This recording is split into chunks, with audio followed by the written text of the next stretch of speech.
You have depression. There's a lot of going without, a lot of pain. Usually when you have a lack of money and things are very desolate, people tend to hunker down and get close together, and it starts nationalism. So then you have Hitler coming to power because he tells his country how great they are, and they're very in a race, and they've been treated wrong with World War II reparation. They can pay all this money. So he has a rabid audience because they're suffering, and he's a nationalist, and they love Germany. So that's just one example. It goes across the country in most places, not just there. When you have that and you draw back, you become more suspicious and less cooperative in terms of international law, thus World War II. Of course, there was other issues we could go into them, the Holocaust, the absolute just desecration of area during World War II of all kinds of countries, people. Russia had already gotten through the communism. They'd done what they called the purge. And just Russia and China, just to give you an idea, for all you used to think socialism is a good idea. So when Russia came into power and China had been in power, that period of time, there's over 27 million people that have been murdered in those countries by their governments for one simple reason. They disagree with the socialistic regime. That's simple as that. That's just history, and we don't want to repeat itself.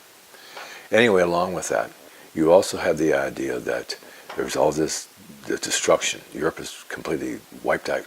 Almost every person in the world in some way or another is affected by this war.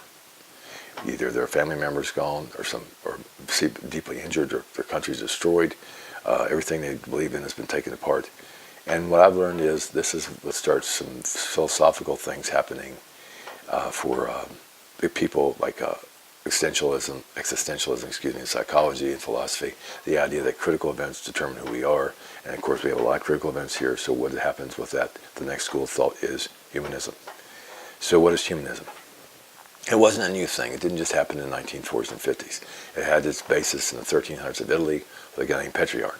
Let me tell you the definition. This is you can do a Wikipedia account, you can dig thicker, but here's the initial one. Man will make the decisions of what's right and wrong, good and bad, moral, ethical, etc. He will use education and research to make those decisions. He will not have God involved in the process or superstition. That's a basic, to the point, humanistic definition. Now, let me give you some things that make this problematic for culture. He started out with the idea they came here for freedom. We were worried about the tyranny of the masses. So we try to protect them. A gentleman by the name of Alexius de Tocqueville was touring the country, late 1700s, early 1800s, talking to different countries about our great democratic experience, and his memoirs to these people, telling them about it. And they talked about this. So in other words, we've always been keenly aware of trying to make sure we treat people fairly. So now we have a humanistic thing. So our idea of treating people fairly is based on man and not on God. That seems like I'm being religious. The simple fact is we got to a point now, based on that definition, where the Creator thinks that they are the ones to make the decisions about themselves, absent the Creator. That's a problem for anybody who looks at it just in that way, even religiously or otherwise, and it gets worse. Now, like I said, my ancestor John Locke did a lot of things, philosophy, psychology, and also government design, representative government, which we have in this country, by his design, a lot of it. What was his design? Part of it was 3 branches of government. We had the legislative, we had the executive, and we had the judicial. That's our 3 branches of federal government. Excuse me.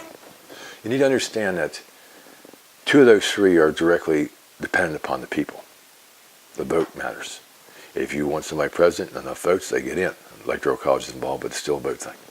The same with voting people into the U.S. House of Representatives or U.S. Senate. However, the judiciary branch, barring some situation where there's an impeachable or somebody to be removed from office, they're selected through the executive making a recommendation and the Senate voting on it, and that's how we get our federal judges, both our circuits and our Supreme Court ones. So they are not liable to the people for the most part. They can make decisions, and the design is that way specifically so that the people can't do the tyranny of the masses. They make fair decisions, everybody gets taken into account in the right way. Our Constitution says generally that we're here for the common defense, that's for everybody, the general welfare, everybody. But we've changed that, and we'll see as we go through this humanistic process how this all plays out. So the first thing to understand about culture is it usually takes about 4 generations to make a serious change to what they're about. Serious, that's about 40 years. So we go through this. Now, understand some things. At this point where we're at now, 4 stages later in the cultural process, from when it starts in the 40s with the first humanistic imprint on our country, to now, what happens? Like I said before, education, college, 38% of people have college. Now, I'm not trying to say people are necessarily bad, but it kind of makes you as a person feel good if you have something and that's what's necessary to be in a position of authority and power. Unfortunately, that can crush your ego. In other words, who runs government? Who runs industry? People with college degrees, right? Now, with this system of ideal of looking at things and that they think we're the ones to do this, it's a good sense of feeling. But the problem is, this is absent a higher source that's given us information from the beginning of our time. And this is a problem. I'll get specifically my points here. Okay. We only have 8% of people who know the Bible in terms of having read it, and less than that who actually know the Bible in a good way. That was our earlier culture, was what people knew. So you see, we've already made this change in 4 generations to this point. We've went from close to 70% or more in church to the statistics now of saying 21%, but that's actually, if you look at the statistics, what they really are, that's membership, that's not attendance. If you look at actual attendance, it's around 17%, but it gets worse because if you take the 2 furs out, we call them, in other words, Easter and Christmas are taken out, you're around 8 to 11% depending upon your statistics you look at. So it went from a country with over 7 out of every 10 people going to church to one of less than 1 out of every 10. That's a change. You see a difference in culture. Remember, development, spiritual intelligence is important. This is being absent now, so it has effects. We've changed our culture. Things that were benchmarks of our culture are gone. We've replaced them with things that isolate us and don't keep us together in commonality and communication and exercises shared with people. These are all problems for our culture. So, understand the humanistic idea. That's a definition. So how is this playing out now in terms of counseling and with people I'm working with? I see people primarily for substance abuse and mental health concerns dealing from substance abuse and called dual diagnosis. That includes anxiety, usually with heroin and opiates, very simply because they usually decrease the amount of GABA, which is a neurotransmitter in your brain. Without that, you're more likely to be anxious. Stress, lack of diet, genetics, other things can be caused, toxics, chemicals, and hygiene items can do these things too. But these are one of the primaries, heroin and opiates, are good examples of why. So, first off, when I'm working with these people, part of the anxiety is, the results of it is, they worry. They're worried about everything. It's called global worry. It doesn't matter what it is, they're constantly worried. They're worried about money, they're worried about family, and all these things, they add stressors to them that make their life hard. When we have a culture that doesn't have support system to help them with the stress, it becomes a problem, and this is where the spiritual things come important for counseling. One of the first things I want them to understand is mostly what we have to work with is attitude. Humanistic principles, here's some of the problems. We don't have tomorrow, we only have today. So we need to live for today and we need to be happy. That's a general principle of humanism, that's where it came from. If you want to see historically the first evidence that kind of got us there after World War II and how all the death and destruction and where people's minds went, obviously questions are God, why? So they want to make their own decisions. Here's an example in actual practice of this. During this time frame, they came up with something that they identified as the doomsday clock. We now have this supposed clock for people to look at that says we're this far away from destroying ourselves. Imagine. We have a world that for the first time in recorded history over 6,000 years has the ability to push a button and wipe the world out. Imagine what that does to your psyche, realizing that there might not be a tomorrow based at this time, because there was a real hysteria up in the 60s, especially missile crisis and Khrushchev. These are examples of high tension. Okay? This is serious. So we now have the attitude we just live for today. What does that do for the population from a spiritual basis? The idea about spiritual things is that you have this creator that's there for you to help you in most cases. And the idea at some point is that you'll return to that creator. Now, if there's no future and you're not looking to the future, you're not worried about the future with the creator. That takes us away from spiritual things as an example in general, in terms of mindset. So this is one of the first problems with it, but it goes worse. It also affects marriage. Because if things go wrong and you're not happy today and you want to be happy and there's no future to look forward to and it doesn't matter, then you just divorce. If you want to argue with me, look at our statistics. They're over 60% in most cases for divorce right now. Most cases because of irreconcilable differences, basically unhappy. This is because the humanistic principle says we have to be happy. Reality is in most cases we're not always happy. But the problem with that, and I work with the clients in my personal life and other situations, is I have people understand that the most important thing you can do for long term, down the road versus right now, is grow. We all should be growing who we are as people to be better. You don't grow when you run from things. You don't grow when you're not happy and you just decide to dissolve something that you swore in front of the eyes of God, which evidently doesn't mean that much to you anymore because God's not that important as it was before. This is what makes it go across the line, so to speak, spiritually. So we have families that are broken up, which is I found in my prison work before I worked in this job for a short term doing the evaluations for them going away. There were certain markers that were constant with all these prisoners. In most cases, you know what they were. They started drinking beer, smoking pot, and doing drugs anywhere from 8 to 11 or 12. Those families also had abuse, only had one parent. They came into having childhood, adult problems, and started in the teenage years with truancy and behavioral issues. They continued with driving charges, then petty larceny, then they had to break in there to get things for drugs, and it went from there. These are all consistent flags with all of them. 98% of the ones I saw, these were consistently with them. That's because in many cases there's not supervision. Remember, we changed in the 1920s and 30s. We start having mobility. How does this mobility affect us?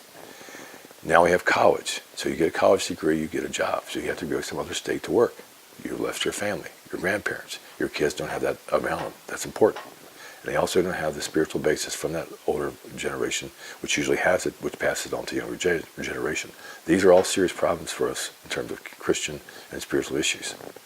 This is very important for me when I work with them to understand that. So, remember, we want to have fun, humanism. So how do you have fun in most cultures? You have entertainment, but it's part of it. Entertainment is sports, movies, music, etc. So we have a country we've had inventions and things happen since the 1920s and 30s, and they continue to spiral into all of these inventions. One of the biggest problems with humanity is that this always causes issues. There are two things. We don't properly understand cause and effect. We do things thinking they're great. Years later, they come to be a real problem.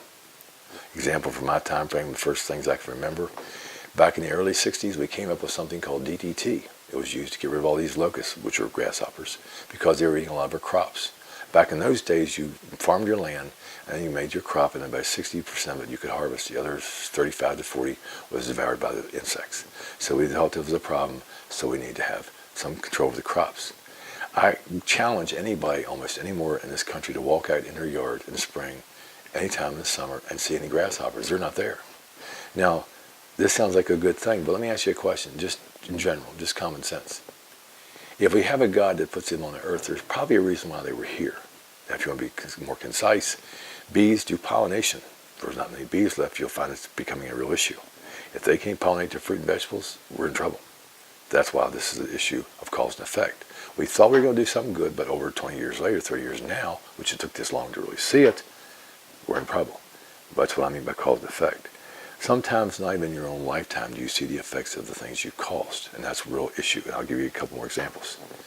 In the early 60s, we came up with air conditioning, and we came up with heat-back furnaces. So what happens? We don't use wood anymore. We don't use coal. When you had to use wood for fueling your house for heat in the winter, you spent spring, summer, and fall collecting wood. That takes up time, doesn't it? You also had the invention of the can. That sounds like a little thing, but now you have vegetables so cheap that you can't afford to do them yourself for the same price. So that's the first thing, is cost. The second thing is they preserve longer, so it's better to have a can, was the idea. What happened is you don't have to have a garden, so in the spring and summer you don't have to till the garden, pull the weeds, grow the crops, etc. All that gives you more free time. Now you're starting to see where this is going in terms of entertainment. We have free time. Christian idea is idle hands will work the devil. This is where it comes to play, and we'll see exactly what I mean by that.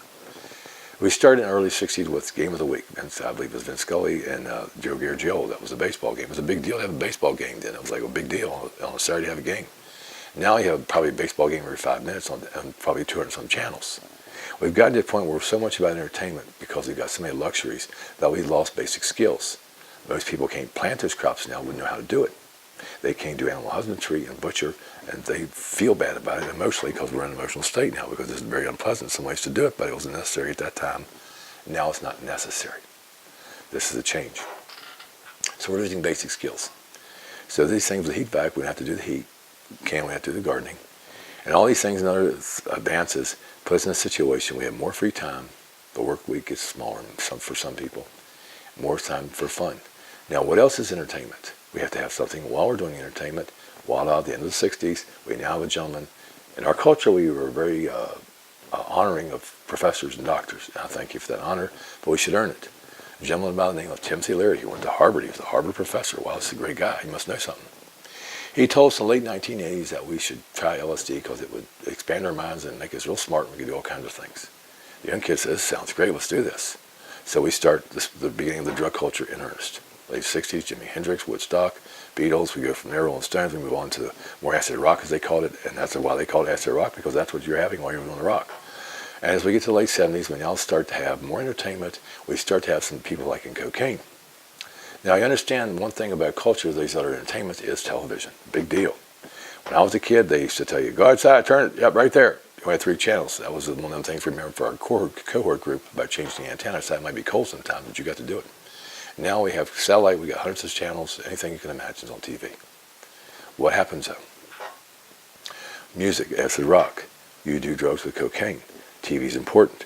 The first show that I can remember, my cohort group remembers in counseling, a counselor was Bob Newhart. Remembrance of those shows, which is on a long time, very popular show, and TV does affect culture. It would be the classic line that everyone would laugh at. How does it make you feel? How do you feel about that? He suggested to us that counseling was about how you feel.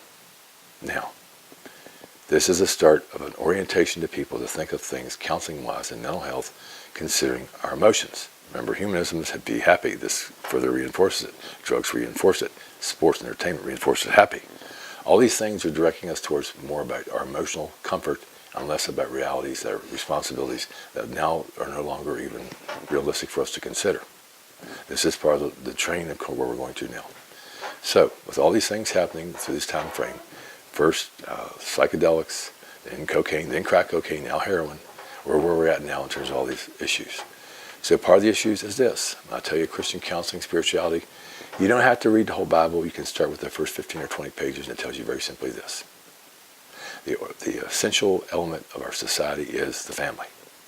He identifies it as man and woman, and that's what he identifies as. I don't go with anything but what God says. I'm sorry.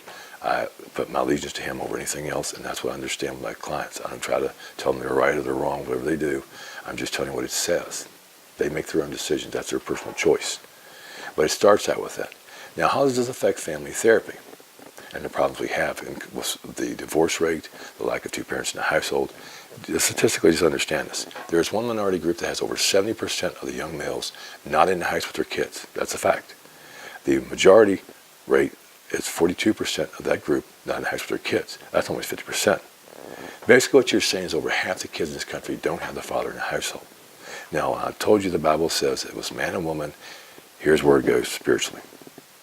Our math is different than God's. Watch this. Man and woman will come together and cleave to the other and become one in the eyes of God. One. Do you notice that? Man on earth, with their reasoning, says that's 2, a man and a woman. God doesn't look at it that way. They become one because they both have skills that are necessary to perpetuate the actual civilization of the world. The man, in some ways, has much more rational, not saying women aren't, but I'll give you an example you understand. They're more likely to go with logic. They were in vogue and power in the world for a long time, and they had logic classes from 1100 till the 1940s and 50s. They taught logic. And we got away from reasoning and cognitive, objective reasoning. The woman, she can be logical too, but there's an organic thing to understand why we're different. The woman has a larger amygdala, which is the third part of the Papy circuit, which is the emotional center. Okay?